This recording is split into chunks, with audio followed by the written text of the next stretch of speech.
Dragi studenti i učenici, u 9. dijelu teorije opisala sam svih 5 mogućnosti loksodromske i ortodromske plovidbe. Sad ćemo ih riješiti zajedno, korak po korak, formulu po formulu, pravilo po pravilo. Pripremite kalkulator, gumicu, papir i olovku te tablice Mercatorovih širina, a ukoliko ih nemate, možete ih naći u opisu ovog videozapisa. Obavezno pogledajte prethodne dijelove teorije terestičke navigacije kako bi mogli pratiti ovo rješavanje i ove primjere zadataka, a ukoliko niste upoznati sa radom na kalkulatoru, pogledajte upute za rad s kalkulatorom prije početka rješavanja.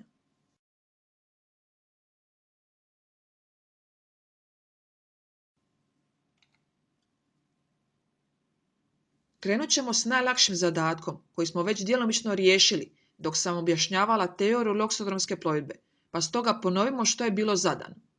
Imali smo koordinate pozicije 1 i koordinate pozicije 2.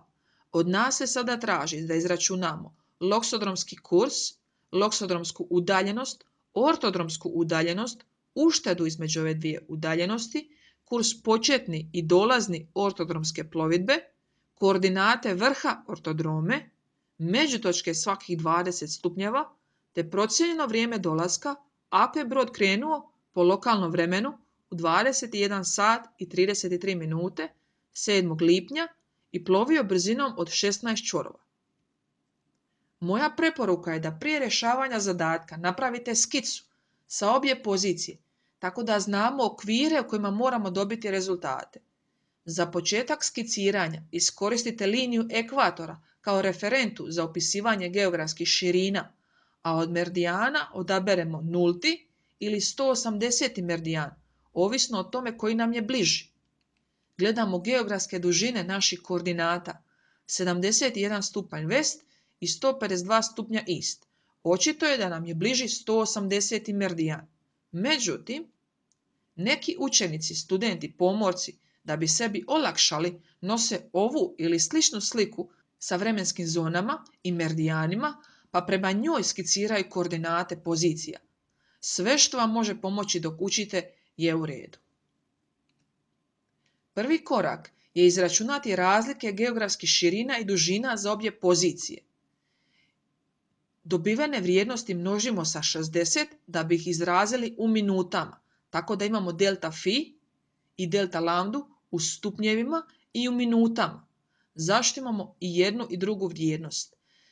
Poslije u formulama možemo imati delta lambdu ili delta phi same ili sa trigonometrijskom funkcijom. Ako nam se traži u formuli delta lambda, onda uvrštavamo vrijednost delta lambde u minutama, a ako nam se traže kosinus ili tangens ili sinus od delta lambde, trigonometrijska funkcija neke vrijednosti, onda je uvrštavamo u stupnjevima. Predznaci delta lambde i delta phi nam govore o smjeru plovidbe, south-west. Zašto west u ovom slučaju? Razlika između geografskih dužina ne smije biti veća od 180. To smo naučili u teoriji.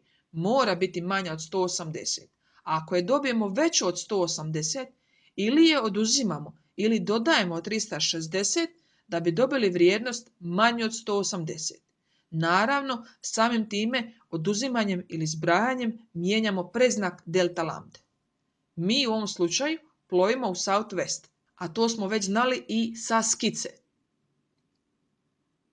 Dobili smo da iz pozicije 1 u poziciju 2 plovimo u 3. kvadrantu, southwest, jugozapadu. Razlike Mercatorovih širina za naše koordinate očitavamo iz nautičkih tablica, tablica broj 5. Te kako nemamo cijele minute, već i dijelove minuta, moramo očitane podatke interpolirati. Za koordinatu 33 stupnja 13,6 minuta očitavamo vrijednosti za 13. i 14. minutu, a za koordinatu 23 stupnja 55,4 minute očitavamo vrijednost za 55. i 56. minutu i te vrijednosti interpoliramo za našu vrijednost ostataka minuta. Znači za 13,6 ostatak nam je 0,6 i za 55,4 ostatak nam je 0,4.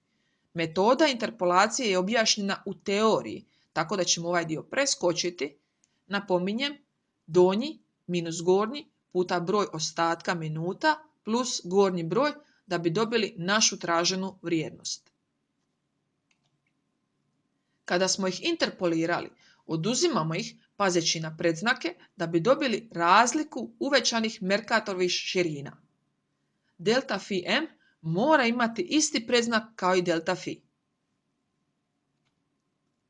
Formula za kut loksodromskog trokuta glasi ovako. Tangens od k je delta lambda kroz delta phi m. Uočite kako pokraj delta lambda vrijednosti ne stoji trigonometrijska funkcija, što znači da uvrštavamo vrijednost u minutama. Kad dobijemo vrijednost, izvlačimo inverznu funkciju tangensa da bi dobili kut. Kut zapisujemo bez zaokruživanja i ta nam vrijednost treba poslije u proračunu loksodromske udaljenosti. Međutim, za sami kurs zaokružujemo dobivenu vrijednost na 2 decimale, 85,56. Prema pravilima za Southwest dodajemo na dobivenu vrijednost 180 stupnjeva, te je naš kurs loksodromski 265,56 stupnjeva. Kut koji smo dobili je manji od 87 stupnjeva, te tada primjenjujemo odgovarajuću formulu za loksodromsku udaljenost delta phi kroz kosinus od kuta. Dakle, uvrštavamo kut nepopravljeni, kut koji smo dobili na početku. I izračunata vrijednost je 7210,48 milja pod pretpostavkom da umjesto kuta uvrstimo onaj kut zaokružen na 2 decimale. Ako uvrstimo nezaokruženi kut, dobivamo 7216,153 nautičke milje. Hoćemo li zaokruživati ili ne, ovisi o ispitivaču, profesoru ili kompaniji, pa saznajte to prije nego što krenete računati zadatak.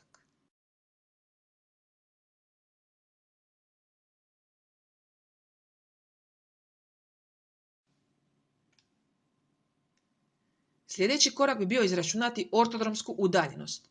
Uvrstimo sve vrijednosti, s tim da u zadnjem koraku uvrštavamo razmak geografskih dužina u stupnjevima, jer kao što vidite imamo trigonometrijsku funkciju ispred. Kad dobijemo DO, dobili smo vrijednost u stupnjevima. Moramo je zapisati kao takvu, jer nam u sljedećim koracima treba DO u stupnjevima. No kako sada trebamo milje, da bi dobili milje, moramo imati minute, a stupnjevi se pretvaraju minute tako da ih množimo sa 60, te je udaljenost ortodromska 6550,9476 nautičkih milja. Kako imamo obje udaljenosti, možemo izračunati uštedu. Na brodu bi se sad ova ušteda podijelila sa prosječnom brzinom broda i usporedila sa potrošnjom goriva, te bi se na temelju uštede donijela odluka kojim putem ploviti.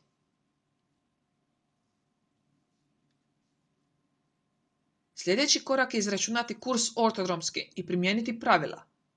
Formula je jasna, kosinusov poučak, uvrstimo sve vrijednosti pazeći na predznake, kosinus i sinus DO vidite da ima trigonometrijsku funkciju, što znači uvrštavamo vrijednost DO u stupnjevima i dobivamo kurs ortodromski 142,09. Kako plovimo na zapad, primjenjujemo pravila, oduzimamo 360, te nam je kurs početni ortodromski 217,9 stupnjeva. Ukoliko se u zadatku traži kurs dolazni i njega možemo lako izračunati, formula je slična kao i za početni kurs, samo su nam Φ1 i Φ2 zamijenile mjesta. Ako plovimo na zapad, moramo dodati 180 na dobiveni kurs, te u našem slučaju, pošto plovimo na zapad, kurs dolazni ortodromski je 317,82 stupnja. Da nam je smjer plovidbe bio istok, oduzeli bi od 180 dobivenu matematičku vrijednost. Sljedeće što nam se tražilo u zadatku je da izračunamo koordinate vrha ortodrome. Prvo računamo geografsku širinu vrha. U formulu uvrštamo kurs dobiven formulom, ne popravljeni kurs. Predznak širine vrha odgovara bližem polu prema poziciji 1 i 2. Kako je nama za obje pozicije najbliži pol južni pol, predznak je jug, south. Za dobiti geografsku dužinu, prvo moramo naći delta lambde vrha, odnosno otklon vrha od pozicije 1. Predznak delta lambde vrha je onaj koji dobijemo matematički. Ako plovimo na istok, zbrajamo dobivenu vrijednost sa geografskom dužinom prve pozicije ili oduzimamo ako plovimo na zapad. Vodite računa da ovo plus i minus u slučaju plovidbe na istok i zapad nema nikakve veze sa samim predznakom delta lambde vrha koji se nalazi unutar zagrade. Njega uzimamo onaj koji smo dobili matematički prema gornjoj formuli. U ovom slučaju plovimo na zapad, što znači da oduzimamo. Delta lambda vrha nam je ispala pozitivna, stoga minus i plus daju minus. Geografska dužina vrha je samim time 143 stupnja 57 minuta west. Kad smo odredili geografsku dužinu vrha, uspoređujemo je sa koordinatama pozicije 1 i 2. Ako nam vrh ispada između dvije pozicije, možemo preći na sljedeći korak, određivanje međutočaka.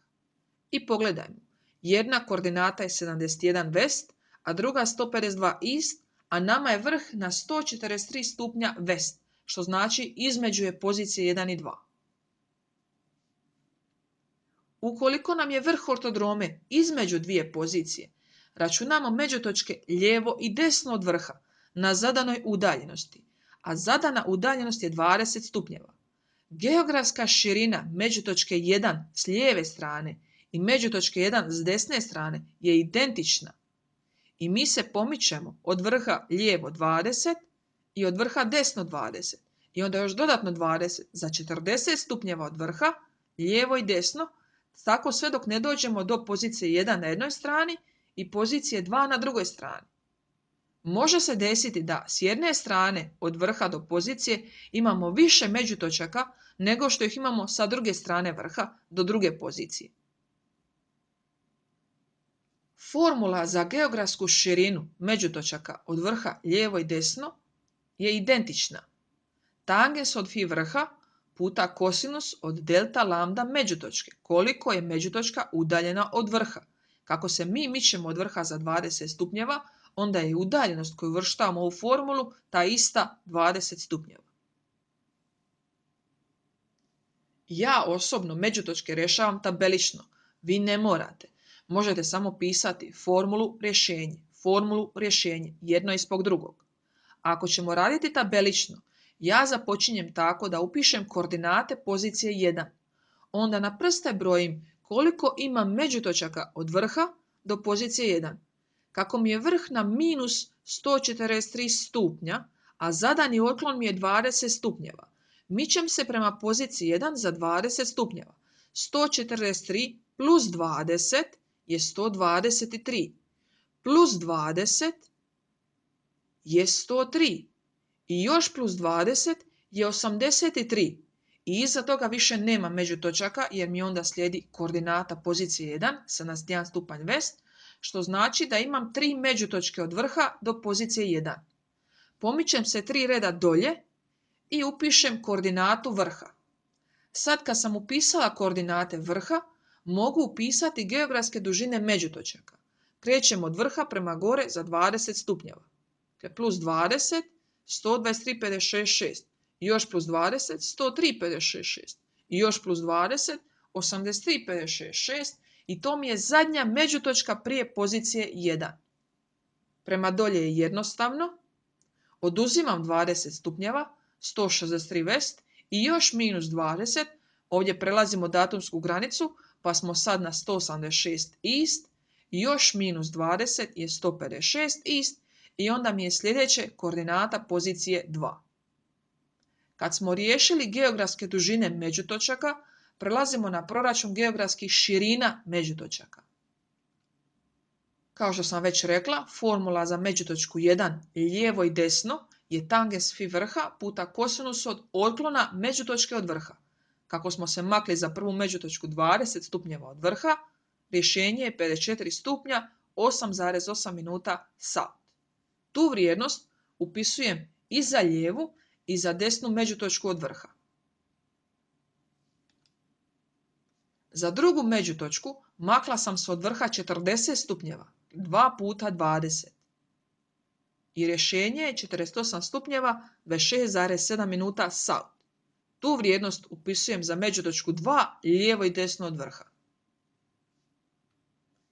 I treća međutočka je udaljena od vrha 60 stupnjeva, uvrštavam u formulu 60, kosinus od 60, te je geografska širina međutočke 3, 36 stupnjeva, 21,9 minuta south i to upisujem za međutočku 3 lijevo i desno od vrha.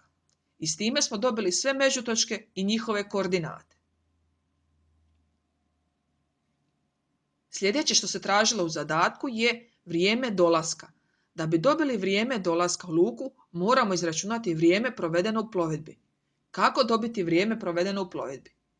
Vrijeme se može izračunati po loksodromskoj ili po ortodromskoj plovidbi. Procedura za obje udaljenosti je ista. Dijelimo dobivenu udaljenost sa brzinom broda. Ovdje moramo uočiti da je udaljenost u nautičkim miljama, a brzina u nautičkim miljama po satu. Kad se ove dvije vrijednosti krate, ostaju nam sati. Znači dobivamo sate u sljedećem koraku. Da bi ove sate pretvorili u dane, dijelimo ih sa 24 sata. I onda dobivamo dane. A ako nismo dobili cijeli broj dana, već broj i ostatak, oduzimamo cijeli broj dana i dobivamo ostatak u danima. Taj ostatak u danima moramo vratiti nazad u sate i minute i da bi taj ostatak vratili nazad u sate, množimo sa 24. No pogledajmo kako to funkcionira na samom zadatku. Ortodromska udaljenost je bila 6550,94, a brzina je 16 čvorova. Kad ova dva broja podijelimo, dobivamo da ovaj brod plovi 409,43 sata. Tu vrijednost dijelimo sa 24 i dobivamo da ovaj brod plovi 17,059 dana. Oduzimamo broj cijelih dana, to je 17, a ostatak u danima množimo sa 24 da bi vratili taj ostatak u danima natrag u sate. I to je 1 sat i 26 minuta. Tako da je u konačnici ovaj brod plovio 17 dana, 1 sat i 26 minuta po ortodromskoj plovidbi. Za proračun vremena dolaska ja koristim ovu šablonu, jer ako prebacujemo vrijeme na UT vrijeme, ne moramo se misliti o tome da li gubimo ili dobivamo dan prelaskom datumske granice. Prebacujemo vrijeme na UT vrijeme. S lijeve strane u šablonu uvrštavamo datum i dane plovidbe, a s desne strane vrijeme plovidbe. Lokalno vrijeme polaska je bilo 7.6. u 21 sat i 33 minute. Zona luke polaska je gospodarska zona. Nju dobijemo tako da lambdu podijelimo sa 15 i zaokružimo na puni cijeli broj. Što je zona i zašto se ovako računa? Svi sigurno znate da je Hrvatska u vremenskoj zoni +1, što znači da je kod nas 1 sat više nego u zoni 0, London, Engleska.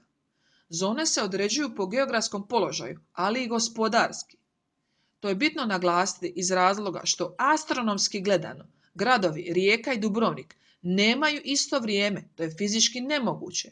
Kad u Dubrovniku sviće sunce, kad je zora, svitanje, sve osobe u Rijeci moraju čekati još otprilike 16 minuta da bi vidjeli izlazak sunca. Tako da svaki dan Dubrovčani vide izlazak sunca 16 minuta prije Riječana. Kad bi koristili stvarno vrijeme, svaki grad i selo bi imali drugačije vrijeme. Međutim, mi koristimo srednje vrijeme, tako da i Rijeka i Dubrovnik su u gospodarskoj zoni +1. Tako ako se vratimo nazad na našu šablonu, imamo zonu luke polaska -5 jer je na zapadu i zona luke dolaska je +10 jer je na istoku. Uvrstimo datume i vrijeme. Vodite računa da ako pređemo 24 sata, dodajemo 1 dan na datum. I s time smo riješili sve što se od nas tražilo u zadatku. Sad je na vama red da prateći ove video upute i smjernice iz mog priručnika riješite ove ovdje zadatke. Sva rješenja možete javiti u komentarima video zapisa ili na Facebook stranici Marina Pomorac. Ako vam ovaj video i druge video upute pomažu, poduprite njihovu pripremu kupnjom mog priručnika putem web stranice webknjižara.hr uz dostavu za cijeli svijet po cijeni od 335 kuna. Kliknite na like i subscribe. Hvala ako već jeste.